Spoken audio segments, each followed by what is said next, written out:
let's have it. I'd like you and me, Tommy Maguire and his combo. Hello, and welcome to the Stateside Madness podcast, the one and only podcast of the official Madness American fan service. I'm Lori, along with my co-host Polly, here to bring you news, reviews, and deep dives into the nutty sound of the British pop band Madness.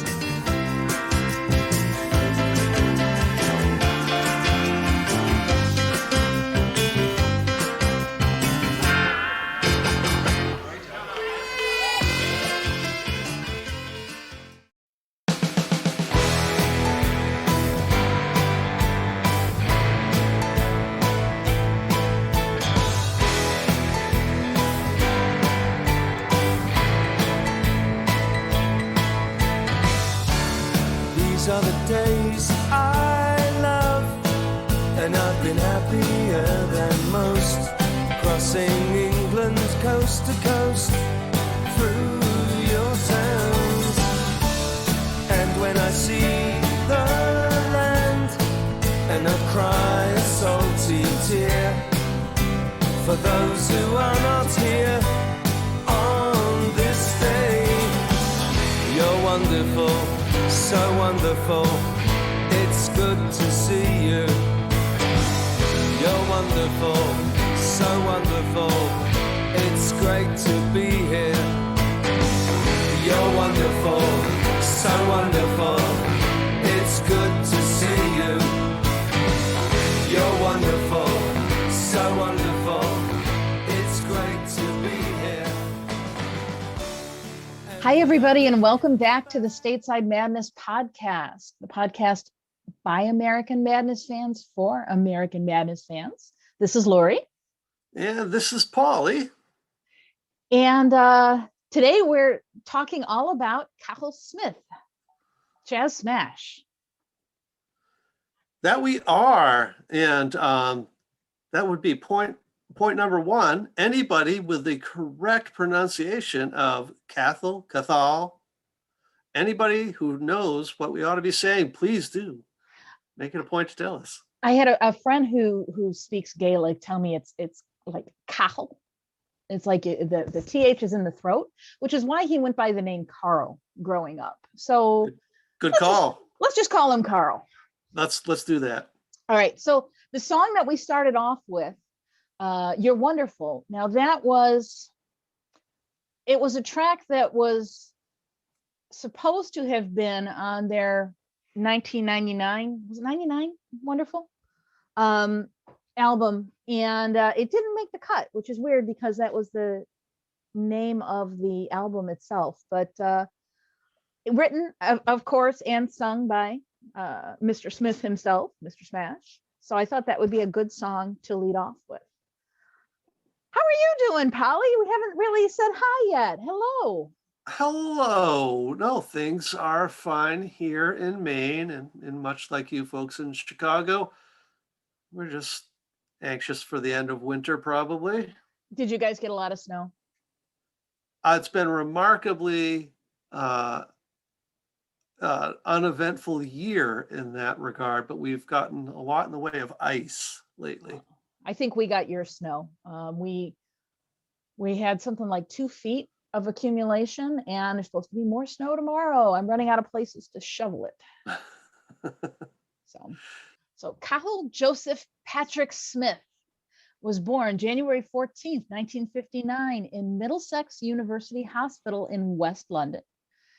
He's the oldest of 4 children, old school Irish family. As a child, he went by the name Carl. And of course, though, we refer to him as the one and only Jazz Smash. It's a great stage name. I wonder how he came up with that stage name. Did he ever say? I don't think he did. I don't think I've ever read it anywhere. Yeah. Okay, I got to go off topic for a bit, but I just have to share this story with you. I think I might have mentioned this to you personally, Polly. So the shirt that I'm wearing right now, I'm wearing a Madness t-shirt. And I had worn it. I'm a college professor. I teach at a community college here in Chicago. And we had an all-campus faculty meeting, and I had worn the shirt. And our college president took me aside, and he says, "Yeah, Madness, where's Chaz Smash? Because Chaz Smash is not on my shirt. And then I'm talking to the college president and come to find out that he is like a huge old school two-tone ska fan. And so we're just sitting there during the faculty development meeting. We're talking about, Chaz Smash and Madness and the specials. And I just thought that was so completely cool that my college president's like, yeah, Chaz Smash. He's almost, I think, as well known, if not better known in some respects than Suggs. I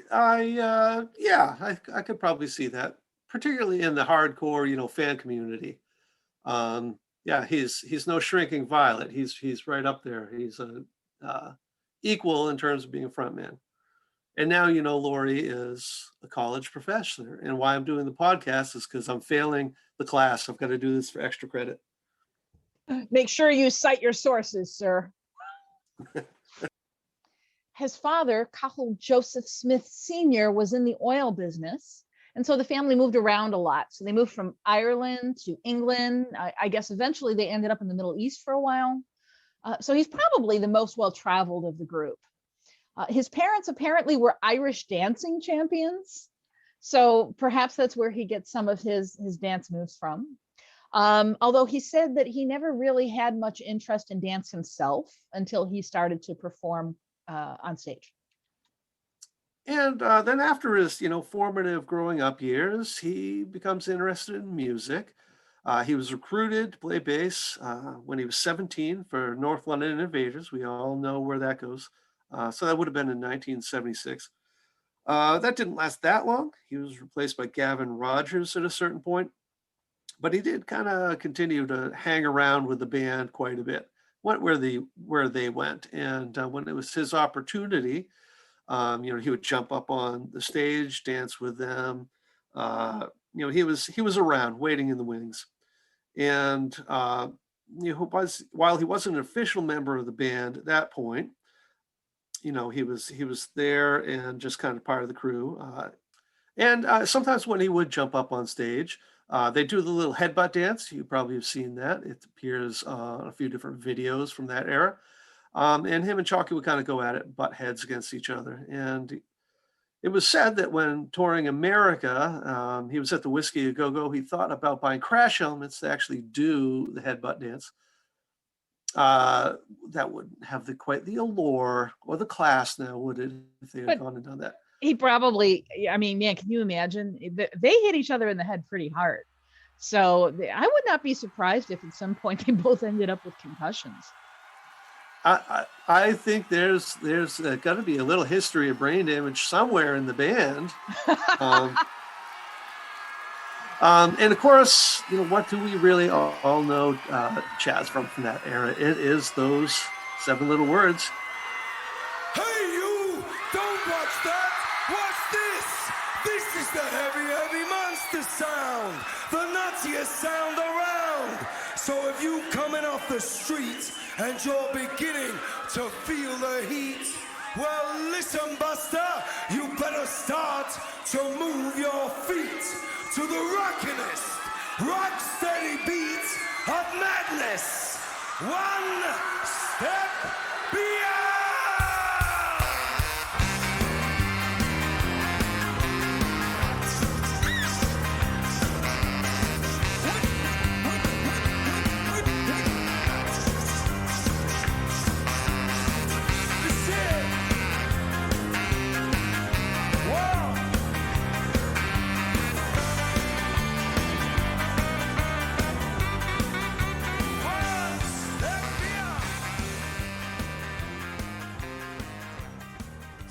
So, initially Chaz started out as kind of their bez, I guess, their dancer and their hype man.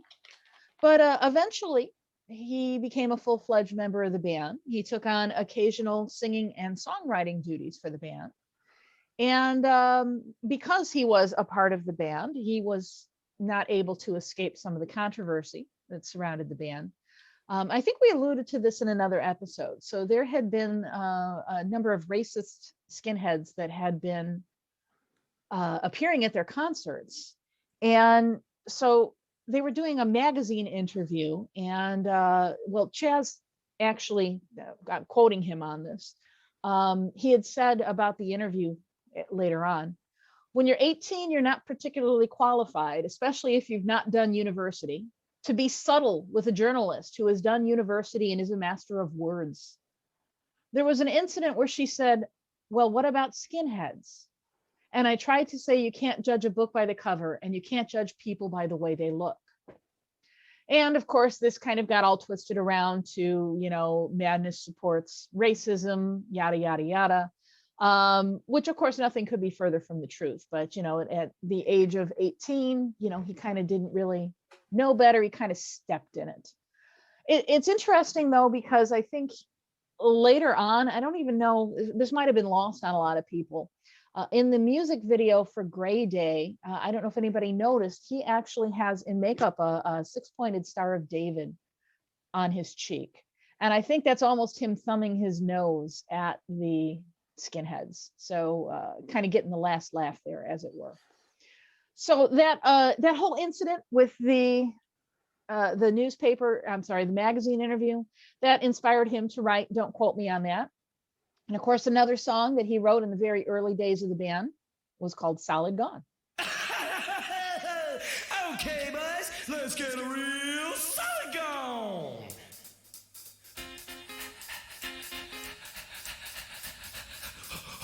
Shake it, miss, well, sister, too. I'm gonna make a boogie woogie, gonna rattle in your shoes. Boogie, boogie, baby. I'm gonna make it, baby. I want you boogie with me, baby. Oh, that's good. Listen to me, baby. Come on, baby, won't you do it right? You can boogie with me, baby, and you know I'll hold you tight. Move on over and watch this. That's the way to do it, honey. Yeah, twist, won't you boogie with me, baby? Boogie with me, baby.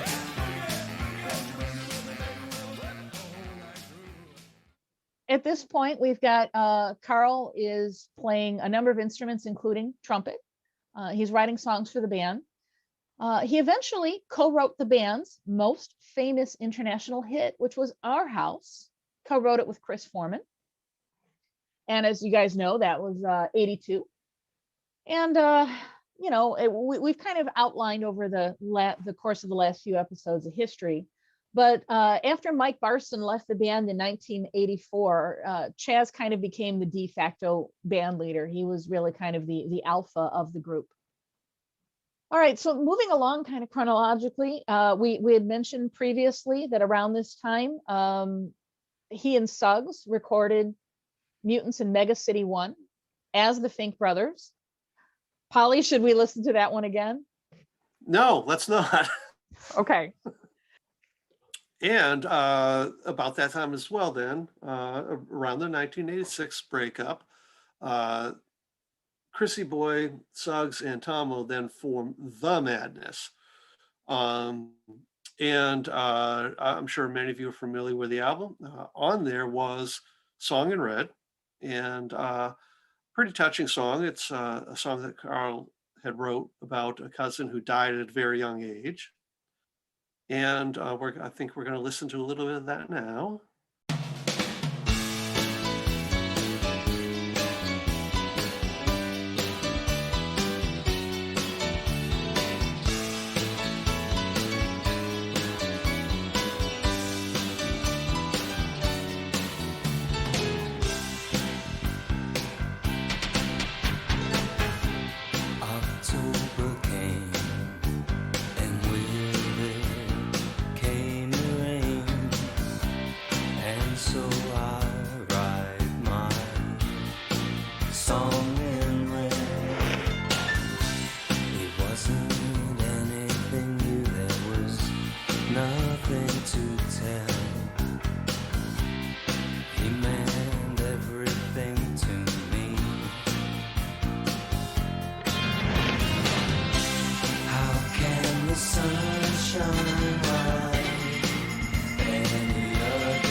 Wow, that is such a beautiful, beautiful song. And wow, just very, very personal too, very emotional. I think a lot of his best songs really do share that kind of a quality where he really kind of pours his heart into his lyrics. Yeah, that he does. Very poignant and kind of like a high watermark for his songwriting. And moving on then, so about that time, around the breakup, people are looking for different things to do, some side projects, things like that. And Chaz, who had become familiar with Morrissey, was asked by Morrissey to be his manager, and he declined. I can't quite remember the quote, but I bet you know it, Lori. He said he didn't want to do his laundry or something like that. Yeah, that's exactly what he said. Something about like not wanting to iron his socks or something. Yeah, and and truth be told, it takes a certain type of personality to be a manager in general. And even though you might be familiar with the business, artists aren't often suited for that. So who knows what might have happened if he had been Morrissey's manager, but nonetheless, it's cool that they were friends and they collaborated a little bit. The Morrissey song "You're the One for Me, Fatty" is rumored to be about Chaz Smash. I didn't really give any thought to that, right? Because I know, we could research this and we'd put that in there, and "You're the One for Me, Fatty." But I went back and I watched the DVD commentary on the old Divine Madness DVD. And there's a few places where he refers to himself as Fatty. So I don't know, is this like, I don't know if this is one of his nicknames or if it's just he's just being derogatory to himself. But when I first heard that, I thought, no, that song couldn't be about him. But then as I'm watching these commentaries, now I'm thinking, wow, maybe. Yeah, I don't know. I'm going to purely speculate, but Morrissey's known for sitting around the table and trying to have all these cathartic talks with folks and things like that, and the lamentations and all of that. And they're both kids with Irish pedigree.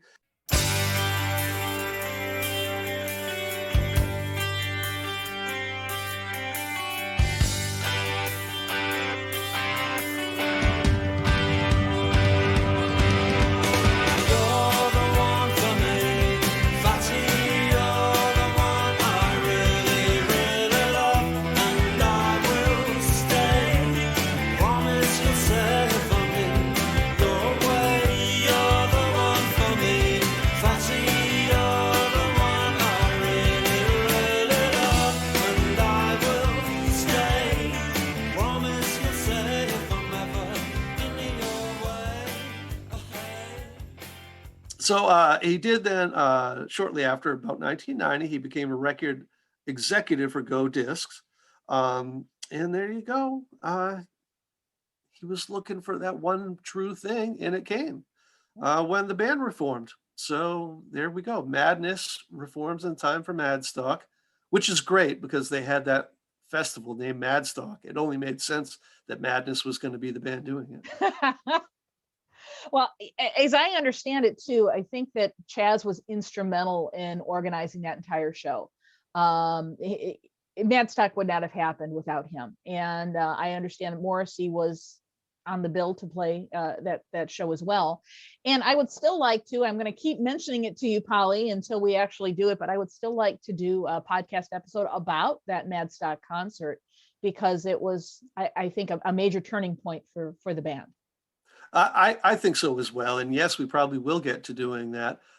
If nothing else, just in the first couple of minutes of that, seeing Chaz come on and doing the intro to One Step Beyond, and the unbridled joy, you can read it on him. He was totally down for it. Yeah. And one of their best shows, at least one of their best shows captured on video. Well, save it for that episode. Save it for when we do that. All right. So the band reformed, right, shortly after Madstock, but there's always, as is the case with most of the bands, number of side projects.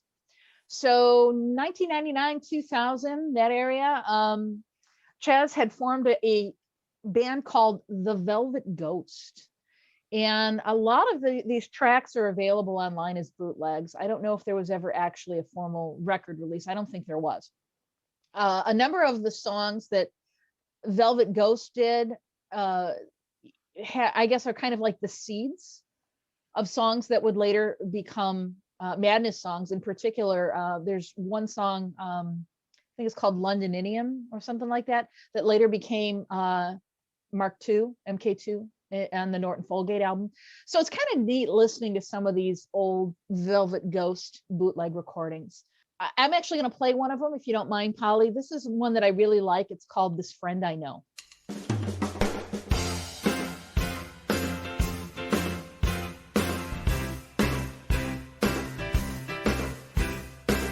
Well, how does it feel? You're top of the pops, top of the pops, top of the pops, top of the pops, top of the pops. You better cry, for these days will soon be over. This much I know.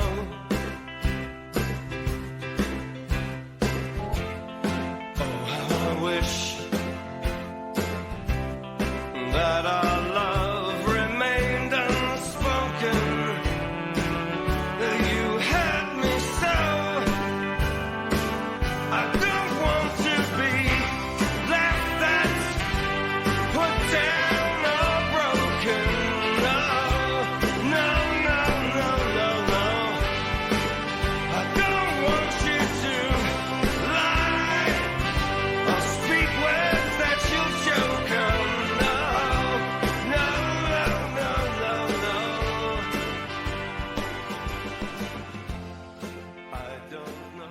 Do you have anything you want to say on that one, or should I just keep moving forward?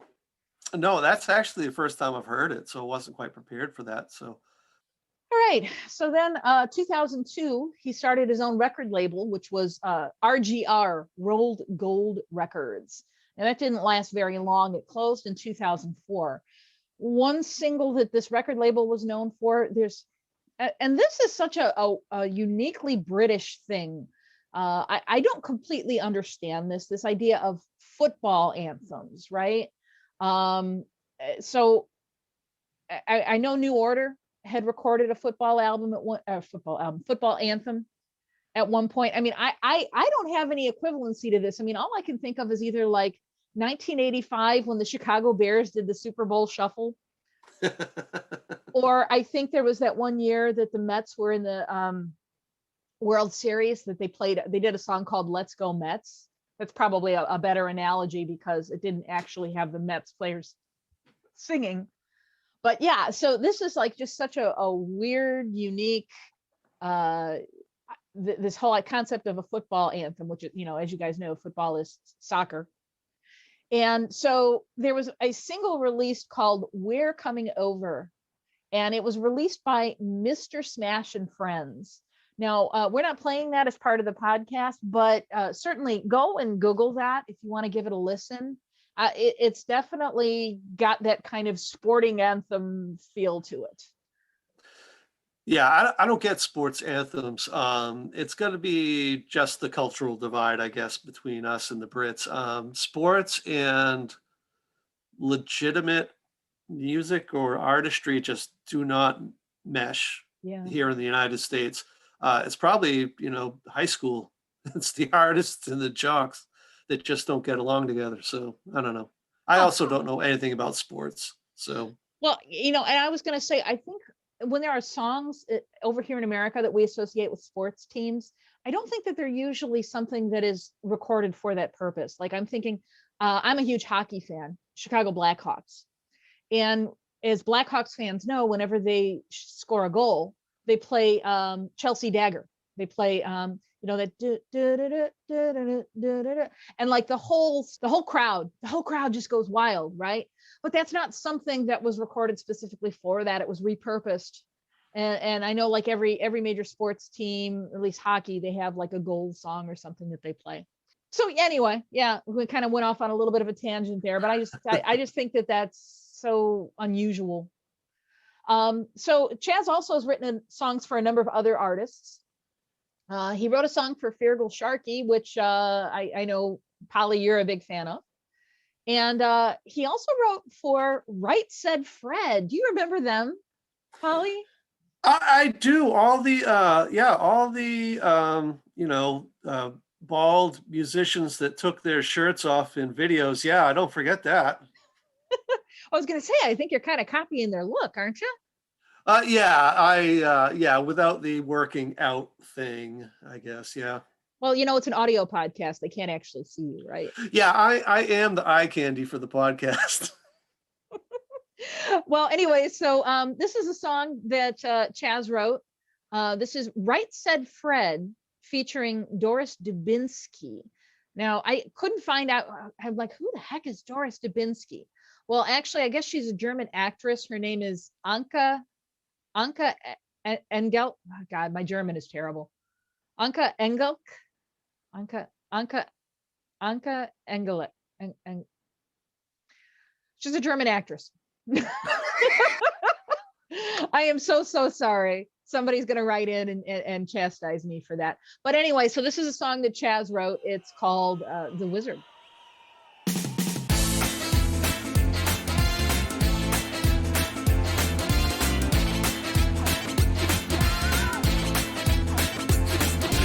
I can read what's going through your mind. And I can see what you hide in your eyes. Yes, I'm gonna put a spell on you.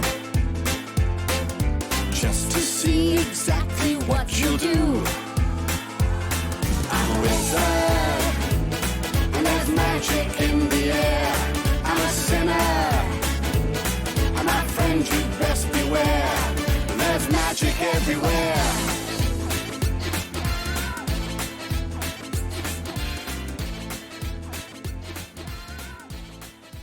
Did you recognize that one, Polly?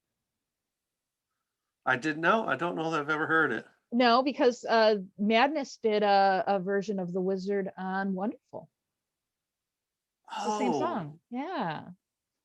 It's the same Okay, song. now it's coming back to me. Okay.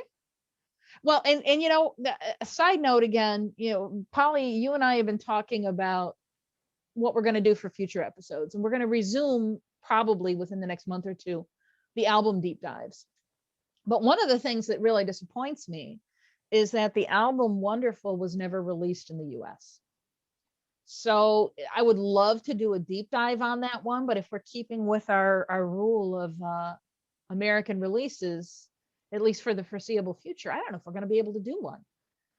I don't know. I mean, we could always take a cue from Madness and just say, you know, that rules are meant to be broken, and we could just do whatever we want. All right. And then this kind of leads us to his solo career. So 2005, his 28-year marriage to Joanna Brown came to an end. Now, they have 3 children together, Casper, Milo, and Eloise. They're adult children now. Again, speaking of the album Wonderful, Casper and Milo were in the video for Johnny the Horse. They were 2 of the kids playing in the street. But anyway, so 28-year marriage comes to an end. And I mean, any relationship coming to an end is obviously a trauma. But one that has lasted so long and been so much of a part of your entire life is a very, very profound change. He really started pouring his pain and his feelings of loss into lyrics and wrote a lot of songs about his marriage and the end of the relationship. But he didn't record them immediately. He decided he wanted to sit on them for a while. I mean, maybe to kind of let those feelings marinate, I guess, you know, until he was actually comfortable enough to release them. Also, during that time, he started practicing transcendental meditation, which again, if fans of the Beatles would probably know, that was their thing for a while, TM. So, you know, 10 years between 2005, the end of his marriage, 2015, when he finally released these songs of love and loss. And the name of the album was called A Comfortable Man. Now, the cover, it looks to me like he popped down to the 7-Eleven and grabbed a couple of snacks and somebody took his picture. The cover doesn't, I don't get what the cover of the solo album is. And unfortunately was not released in the US. It is available, of course, as an import. So, one of the songs that really moved me on this solo album of his is Do You Believe in Love? So, as you listen to this, kind of keep in mind where he was at when he wrote this in his life, and you'll kind of see what I'm talking about of this idea of really kind of pouring his heart into his music.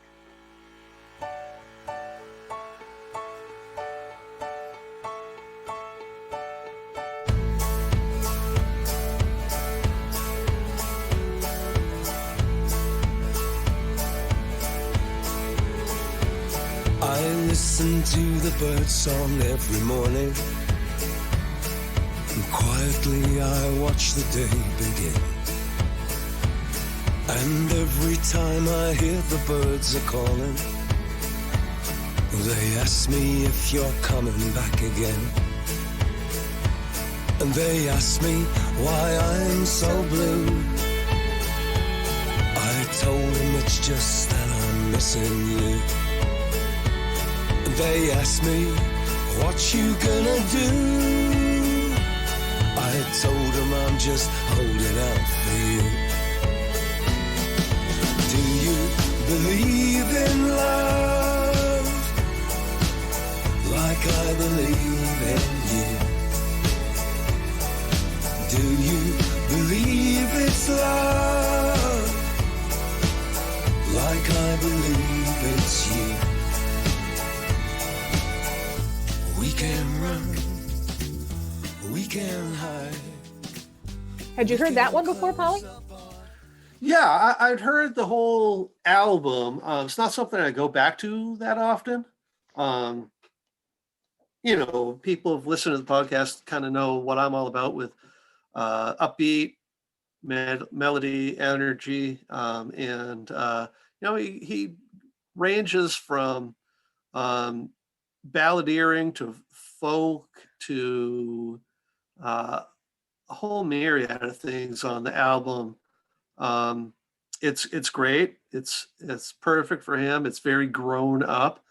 And if you're the type of Madness fan that has grown up truly, and listens to all the music and all the progression, then this is probably right up your alley. I am not one of those grown up type Madness fans. You hit on something though, folk. And I didn't really think about it the first few times I listened to it, but dusted off the old albums to prepare for this episode, and I really did like a deep listen of A Comfortable Band for the first time. I think really just immersing myself in it and realized, yeah, this is a folk album. This really is Chas Smash goes folk. It's a completely different side of him, and I think it really just kind of shows his range. Right, that he can go from something goofy like don't quote me on that, all the way to wearing his heart on his sleeve the way he has here. So very underrated songwriter, I think. And on that note, speaking of songwriter, so as is our tradition when we do a deep dive on a member of the band, Polly, you and I each get to pick our top 5 songs that the person has either wrote or co-wrote. And so, Polly, you put together your top 5 list for me. And I was actually kind of surprised at your number 5, because traditionally, when we've done this, it's always been a song that the person has performed, right? So like we've done Madness, we've done solo stuff, we've done Crunch, right? The songs that the guys have actually performed. But that's not the case with your number 5. No. So my number 5, I picked Listen to Your Father by Feargal Sharkey. Yeah. So if you're not familiar with Feargal Sharkey, he is an Irish songwriter and musician. He was the lead singer in the band The Undertones, a great early Irish punk band. And yeah, they were an accomplishment in their own right. Not this run of the mill, just local outfit. They were really an up and coming band, and they had a hit single with Teenage Kicks, and just fantastic group. They still exist, but without Feargal. Listen to Your Father. If you ever have a chance, it's on YouTube. You can find it. It's not that hard. There's 2 versions of the video. The full version has almost like this little teenage drama, play going on. And it's dopey, it's 80s, it's bad hair and silly clothes, and it's very endearing. But the thing about it is the chorus, it's so Irish, it's unbelievable. They try to make it a pop chorus, but even the delivery is, I bet you never listened to your father. Could totally be a drinking song. But I don't know. I don't want to say I like the song based on the merits of the song. I kind of like the whole package. It's kind of silly and dopey. It kind of doesn't work, but then it does work because it doesn't work so much. So anyways, go look at that. Watch the video. I think you'll kind of see what I mean. Should we play the song? Oh, sure. Let's do that.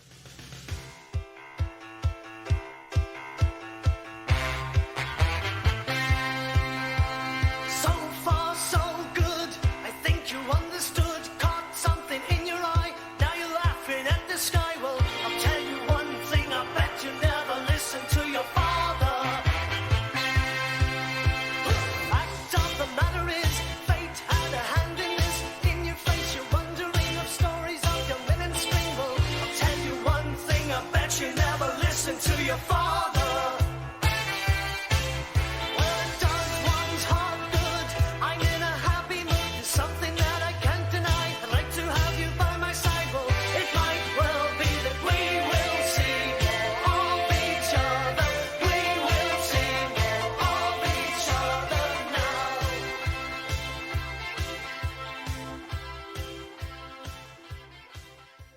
Yeah, and so there you can hear it. The delivery, the meter on the chorus, I bet you never listened to your father, is totally like an Irish pub song. I admit I'd never heard that before until you put that on your list. So I'll probably never listen to it again, but that's okay. Yeah, it's not that good. But I definitely, I hear Chaz's, his songwriting style in there very clearly. So Lori, what's your number 5? All right. Well, this one might not be known to a lot of American listeners. In the mid 80s, I guess the band kind of started to pick up a bit of a following in Japan. They kind of picked up on the whole nutty sound over there. And Honda wanted Madness to do some commercials for Japanese car commercials over there for Honda. And initially, I think they wanted them to use the song Driving in My Car, but the band said, no, we're going to write a song specifically for this ad. And I think it's a really, really catchy song. So this is called In the City. Now, as I was preparing for this episode, I mean, I've heard this song so many times, I know it well, but I actually went and I looked at the credits. And so this is credited, the writing credit, Graham McPherson, which is Suggs, Mike Barson, Cathal Smyth, Chris Foreman. And then there was 2 other names there that I didn't recognize. Bill Crutchfield, which turns out he is the CEO of Crutchfield Corporation, which is a car stereo manufacturer. And then, and my Japanese is just as bad as my German, Daisuke Inui. And I'm like, why do I know that name? And I looked it up. That's the guy that invented the karaoke machine. I'm a total karaoke fiend, for those of you who don't know me in real life. So I thought that was interesting that those 2 names were inserted in there and given a writing credit for this song that was written for a Japanese Honda ad. But hey, enough about that. Let's listen to it.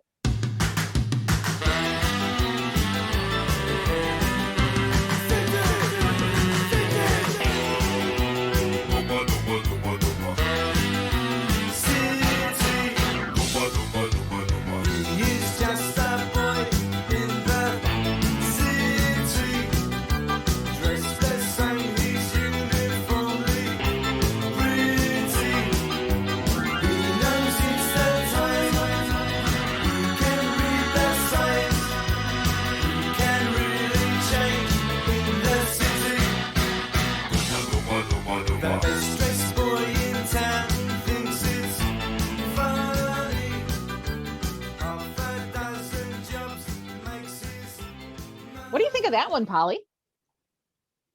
Yeah, I do like it. It's definitely got that commercial feel, doesn't it? Car commercial, that is. Yeah. Even though it was written for a car commercial, though, I mean, I think it's very good as a standalone. I mean, I like it. Like I live in a city, right? The whole idea, dressed the same, he's uniformly pretty. I mean, I just think it's a catchy song and a catchy lyric, and I wish that had like maybe some kind of album release. I don't know. Okay, so that brings us to number 4. That was my number 5. So we're on number 4. Polly, what's your number 4 Cathal Smyth written song? Okay, so it is one that he wrote with Barson. It is Tomorrow's Just Another Day. Very familiar to Madness fans. So rather than talk about it too much, let's just take a listen.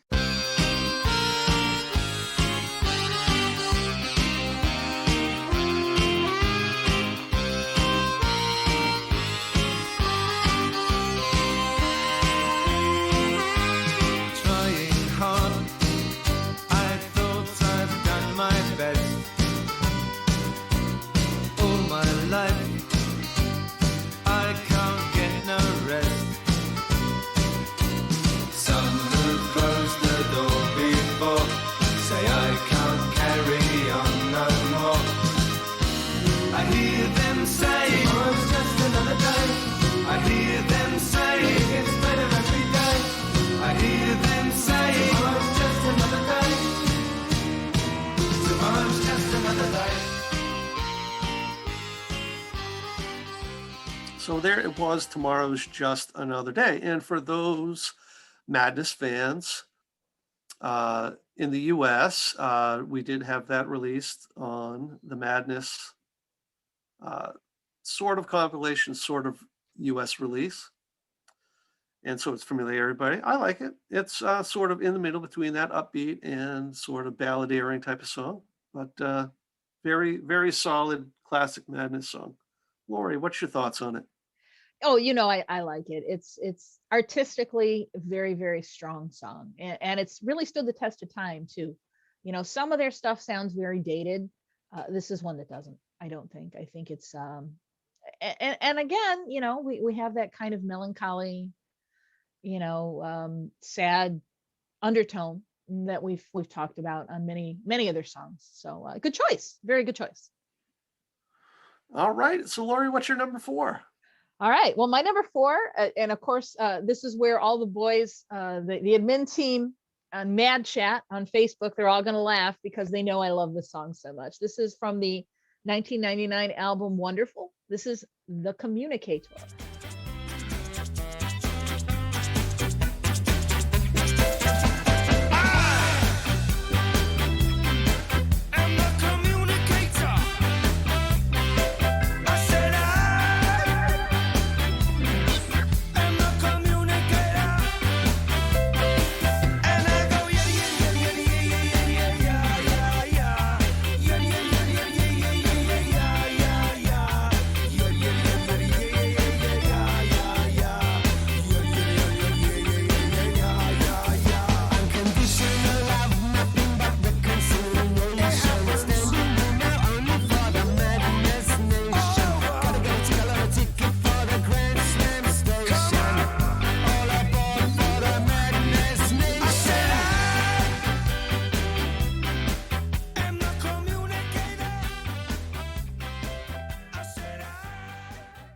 So I adore that song. I love that song, and it's catchy. It makes me want to get up and dance. But I love the fact that it's kind of a back and forth between Suggs and Chad Smash, right? One line, then the other.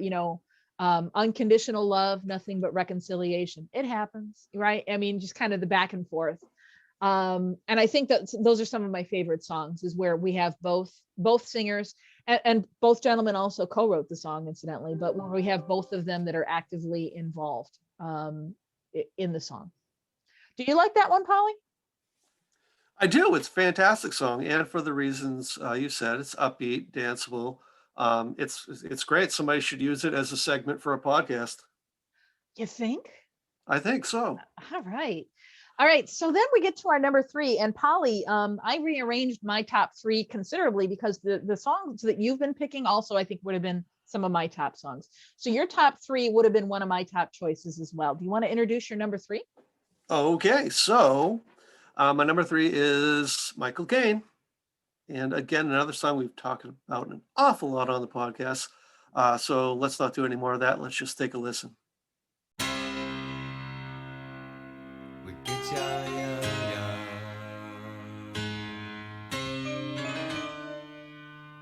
We get ya, ya, ya. I am Michael Caine. He's walking where I'm afraid I don't know. I see the fireman jumping from the windows. There's panic and I hear somebody scream. He picks up useless paper and puts it in my pocket. I'm trying very hard to keep my fingers clean. I can't remember, tell me what's his name. My name is Michael Caine. And all I wanted was a word, a photograph to keep on home. And all I wanted was a word, a photograph to keep. The sun is laughing, it's another broken morning. I see a shadow and call out to try and walk. All right, Lori, why don't you go first? Talk a little bit about Michael Caine. Well, again, as you said, we really kind of talked about it quite a bit, especially in our episode about the album Keep Moving. But so this was a song that was co-written by Cathal Smyth, aka Chaz Smash, and Woody Woodgate. And Chaz is singing, and I really love most of the songs that Chaz is singing on. I really love his voice, his baritone. It's gorgeous. I could listen to it all day. Your turn. Sure. So anybody really wants to know about it, we've talked about it a bunch, but I do love this attempt at storytelling, but still very vague and mysterious. Really elusive, doesn't really get right at it. And that adds a lot to it. If you know the background of the song, the mysteriousness of it, I really think helps deliver it. Lori, what's your number 3? Well, my number 3, we've talked about this one a lot too. Co-written by Suggs with Mr. Smash. Wings of a Dove, sometimes called Wings of a Dove, a celebratory song.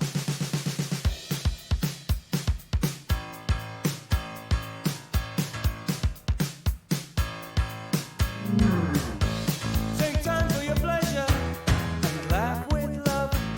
Take the hand of another and sing for the wings of a dove. Whoa, whoa, for the wings of a dove. Whoa, whoa, for the wings of a dove.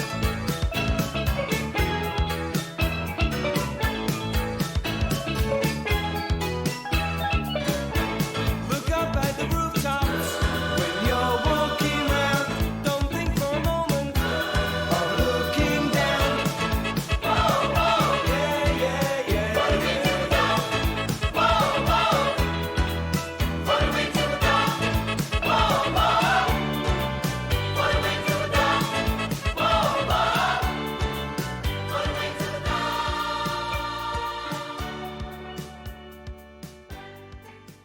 I feel like that we've talked about this one so much, that there's not much more that we can add to it. Yes, we have the steel drums, we have the gospel choir. I'll tell you, I listen to this song. It seems like it's been such a long time now, but anytime I have to fly anywhere, I'm a nervous flyer, not because of flying. I have no problem with flying itself. I don't like being with other people. I'm agoraphobic. So this song, especially when the doors are sealed and we're taking off, this is the song that I listen to on my headphones, and it just puts me in a good mood for the rest of the flight. Well, there you go. And I'm glad you've got that for that reason. I can add one barely new thing that we haven't talked about with Wings of a Dove, which is that for the longest time, before reading any liner notes or anything like that, I just assumed it was a cover. I could Oh. not put in that era that a song that was so different from what they would do normally could have been by them, and also the sound, musically, and the chorale sort of background singing. Just it made me think it must have been a very old song, Oh, and there you go. all Shows right. what I know. All right, so number two picks. I just wanted to go and find the longest song that Chaz had written on, so I picked the Liberty. I picked the Liberty of Norton Folgate. And like you said, save something for later. We're going to do a Norton Folgate episode sooner or later, and that'll be a long one because I probably can talk more about that just as a fanboy Yeah. than probably anything they've ever done. But Liberty and Norton Folgate, multi-layered. It's a suite, really, if you think about it. And so there you go. Why don't we take a listen, or I'll just keep talking.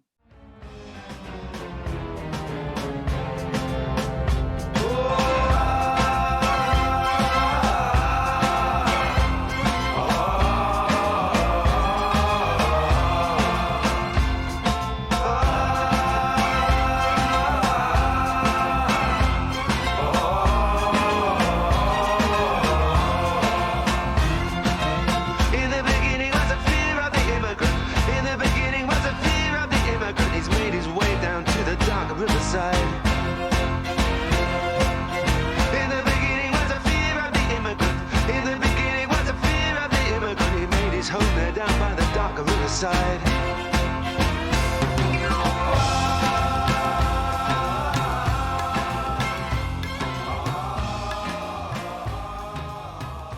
Right. So when we were preparing this episode, Polly, because Liberty of Norton Folgate is like 10 plus minutes long, which obviously we can't play the whole thing on this podcast. We had to play a portion of it. And so I had emailed you and I'd asked you, what portion of it do you want me to highlight? And you chose this particular portion about the immigrants. Any particular reason for that, or just you think it was just particularly strong? I just love the transition to that part of the song, where it goes into what I would consider like a full-on sort of gypsy belly dancing sort of number, which if I can get the same place where Madness is playing that section of the Norton Folgate song ever, if they ever do it again, I will totally do full-on belly dancing. Oh, well, then I'll do it with you because, I used to take belly dance lessons. Oh, really? I did, yes, for quite a long time, actually. I don't do gyms, I don't do fitness. So, but yeah, I had a lot of fun with belly dance classes, learning a lot about, like Middle Eastern Arabic music, stuff like that. So yeah, we'll belly dance together. I'll bring my Sure. I'll bring my hip scarf. We'll do some hip shimmies and some shoulder shimmies. Yeah. Great. All right. I tend to shimmy a lot longer after I've stopped dancing. It just continues on. Yeah, I'm sure that's going to get the band to do it now that there's some incentive. There you go.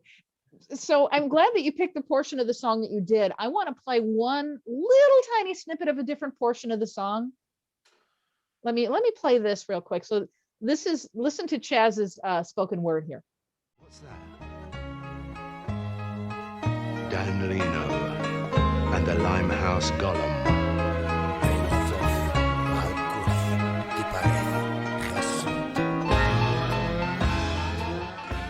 Ooh. I don't know. I think that is Welsh.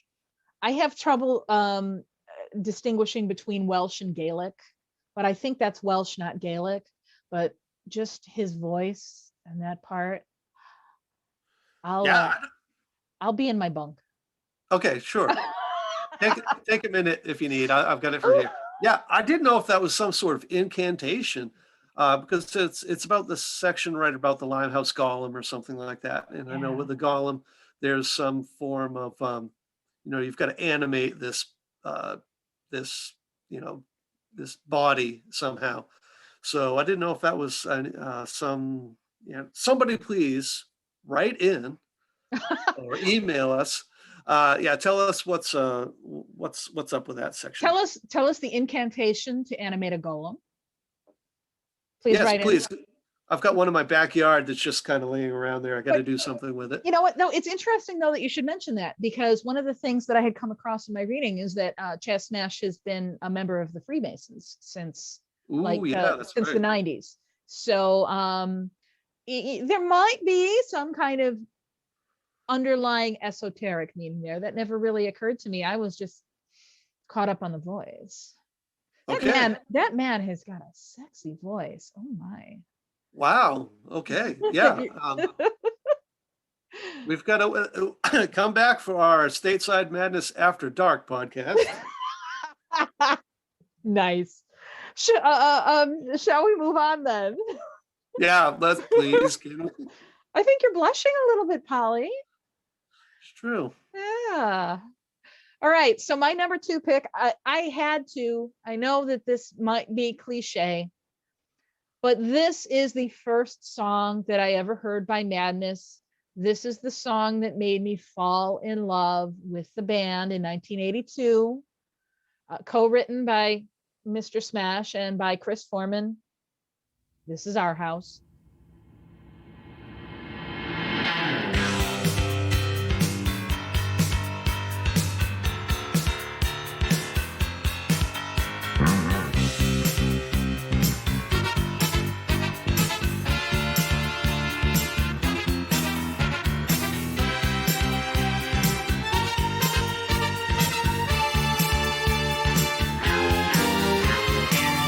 Father wears his Sunday best.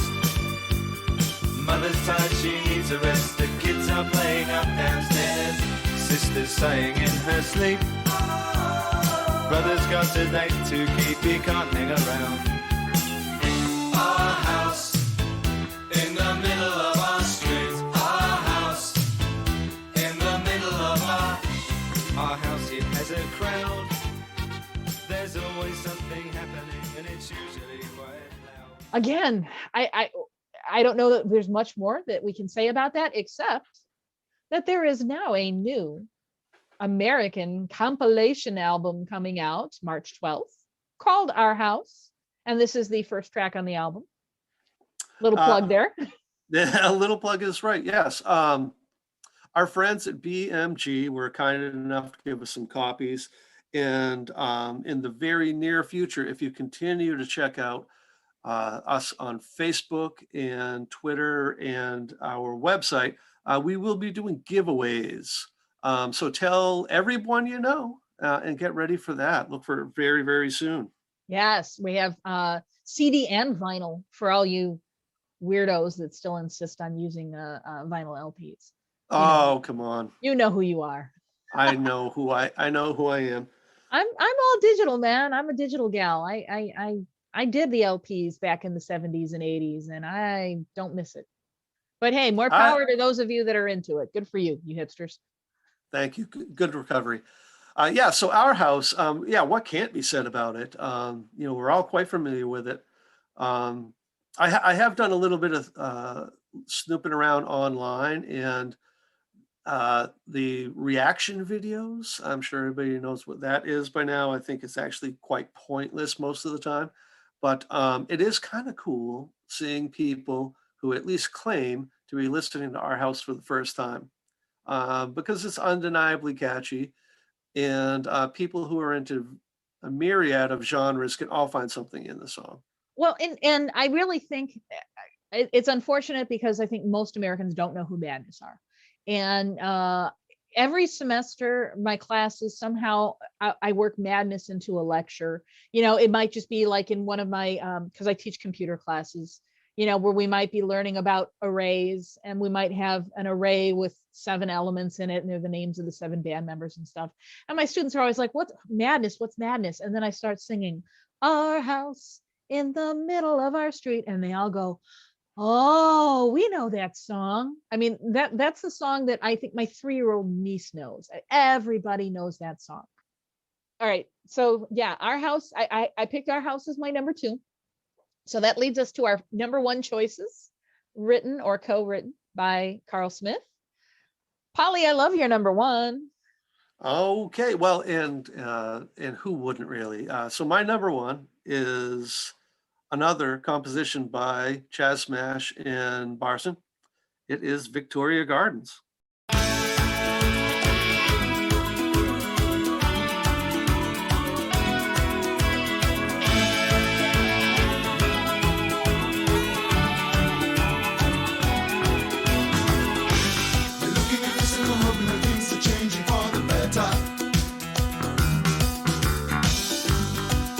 Trying to see if what you're teaching is the truth, sir.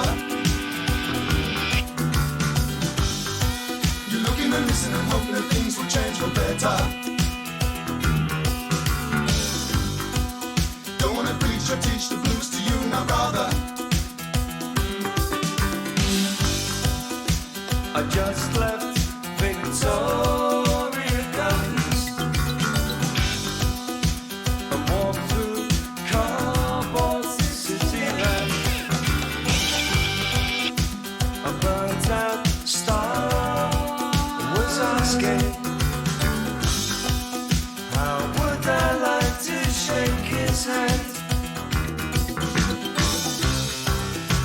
I walked on in no hurry, and wondered where did we go wrong?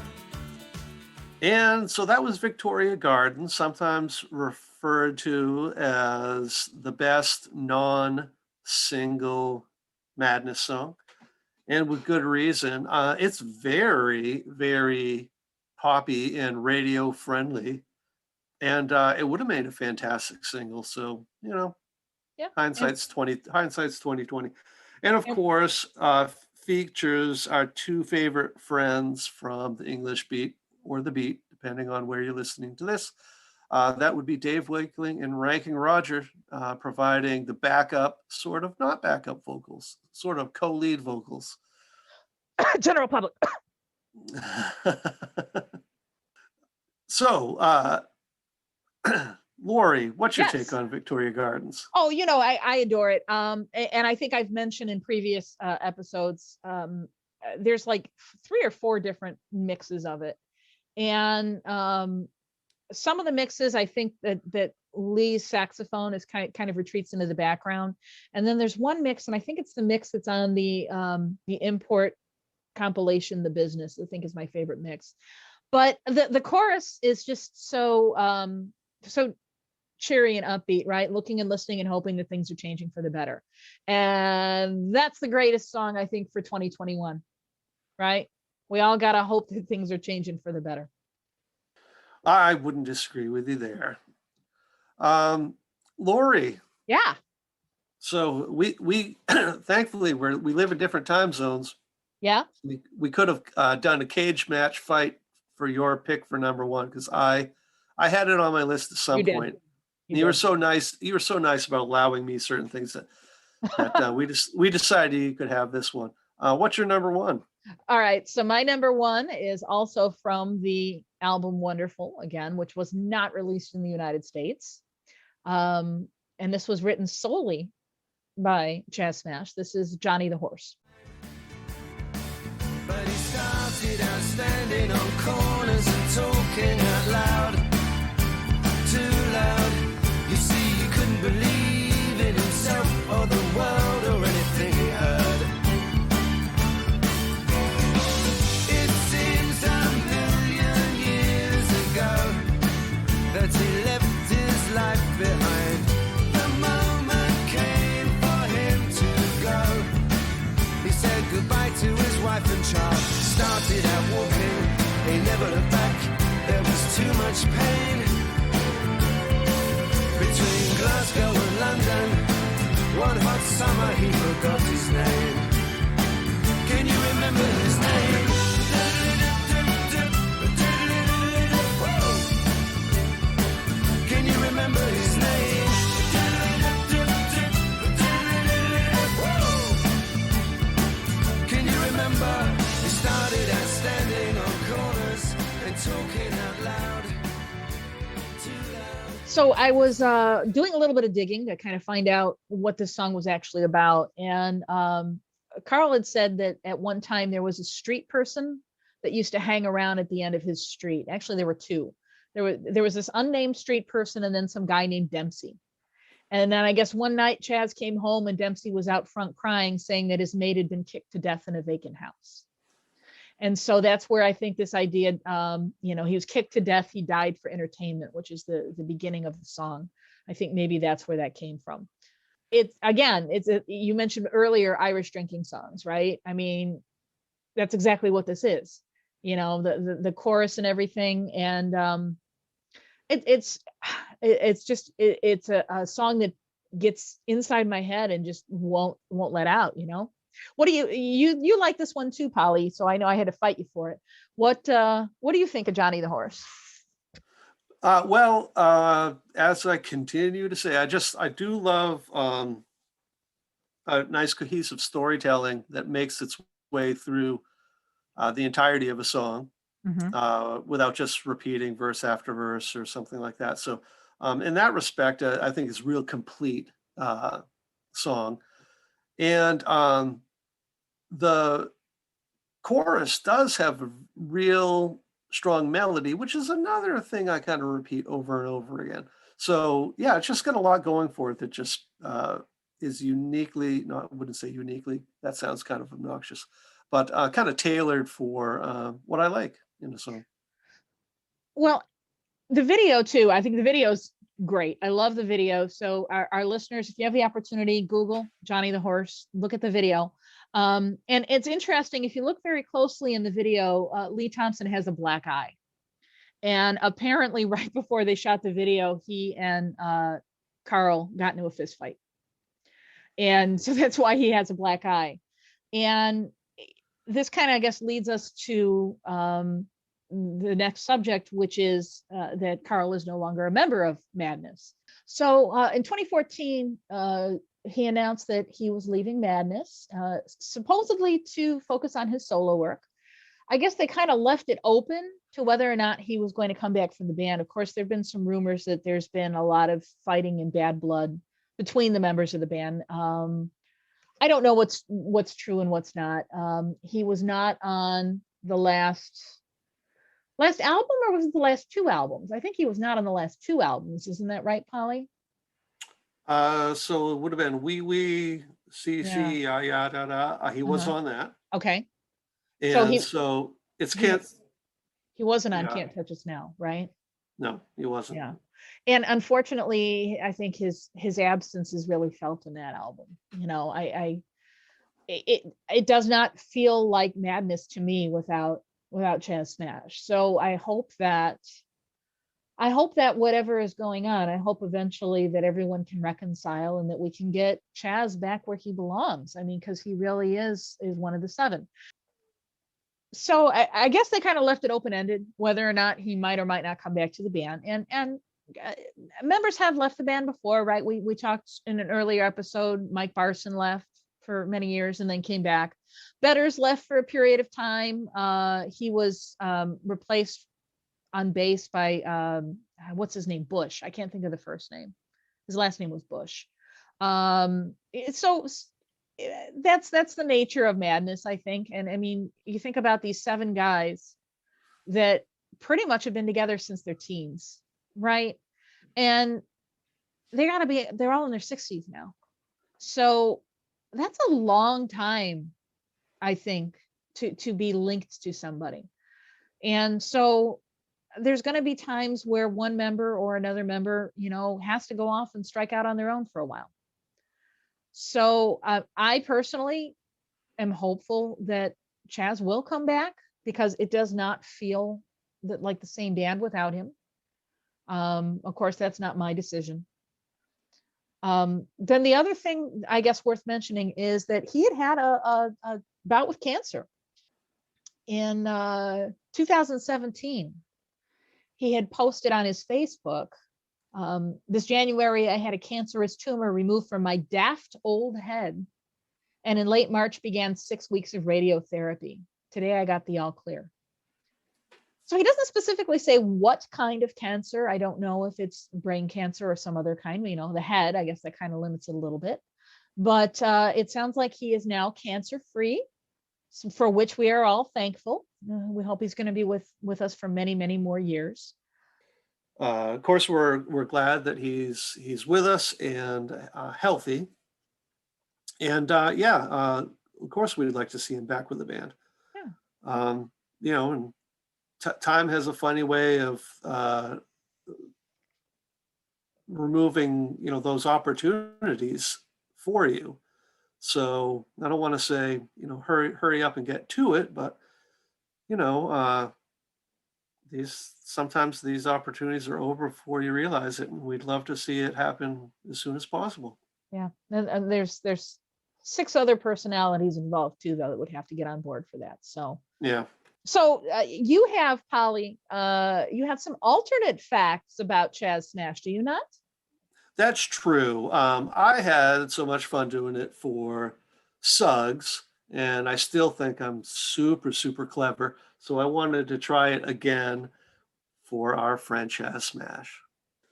All right, so here we go with our segment. Don't quote me on that.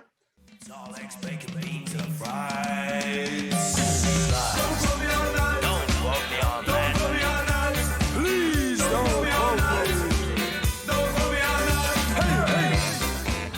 Mr. Smash has a special gland that secretes orange Tic Tacs.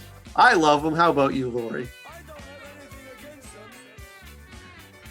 Chaz has an American cousin, Hulk Smash.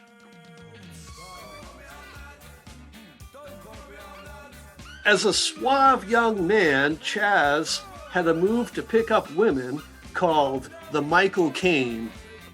And he also had one to extract himself the next morning called the Solid Gone.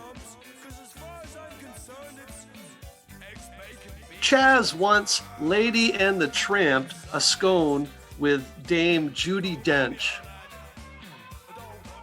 Chaz made me promise not to tell that they're growing weed on the roof of Buckingham Palace. Oh, I think I might have messed that up. One time, Chaz tried to do us all a favor, and he told Morrissey to cheer the fuck up. Chaz Smash is responsible for pirates saying "arg" rather than gentle dove-like cooing, which was their first idea. And as it turns out, Chaz Smash has tears that he can hide. And that's it. That's all about it.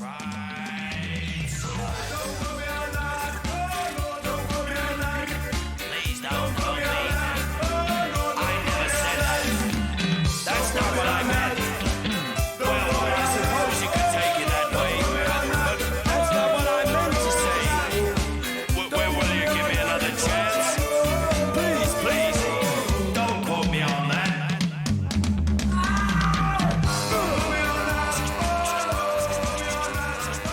I'd like to say thank you to Peter Tom. We're going to get you to an open mic night or something, Polly.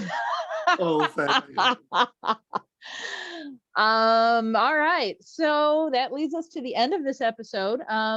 We are already working on our next episode. We actually have somebody close to the band who's going to be coming to talk with us for our next episode.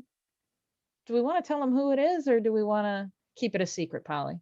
Let's keep it a secret, and let's just say that we're committed to, as best we can, do more of interviewing people with association to the band. But so I'm excited about that episode, though. That one's going to be really cool. So I'm going to close this episode. Polly let me choose the closing track, and I pulled one off of A Comfortable Man by Cathal Smyth. The song I chose is You're Not Alone. And it is a very kind of melancholy song, but as I'm listening to this, at night, I'm thinking about, the pandemic, right? We're coming up on a year, and it's really been a hard year for a lot of people. And, I know people who are out of work. I know people who've gotten sick, who've lost loved ones. And I really thought that this would be an appropriate song to just let everybody know, hang in there. All right, you guys, you're not alone. So on that somber note, it's a goodbye from me. And a goodbye for me. Thanks for listening. Go get a beer, Stateside Madness.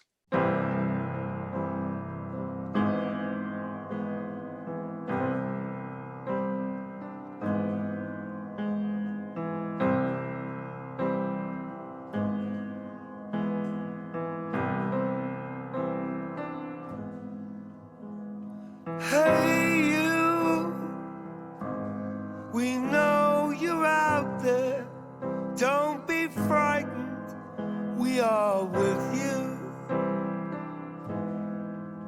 And we want to let you know that you're not alone. You're not alone. If it's in you, and you know that you can't hide it, though you've tried, until you cry. Well, we want you to know that you're not alone. You're not alone.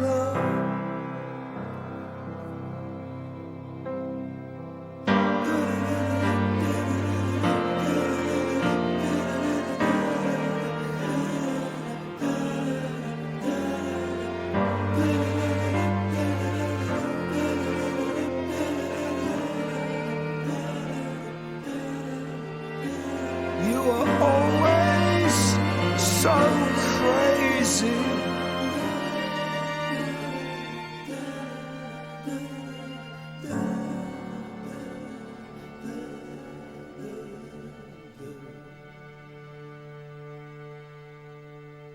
We miss you.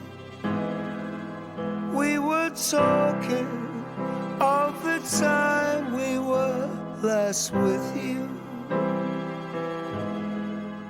And we want you to know that you're not alone. You're not alone. Yes, we want you to know that you're not alone. You're not alone.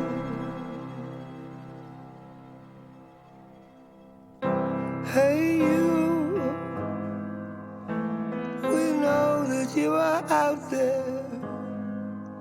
Don't be frightened. We are with you. You are not alone. You're not alone.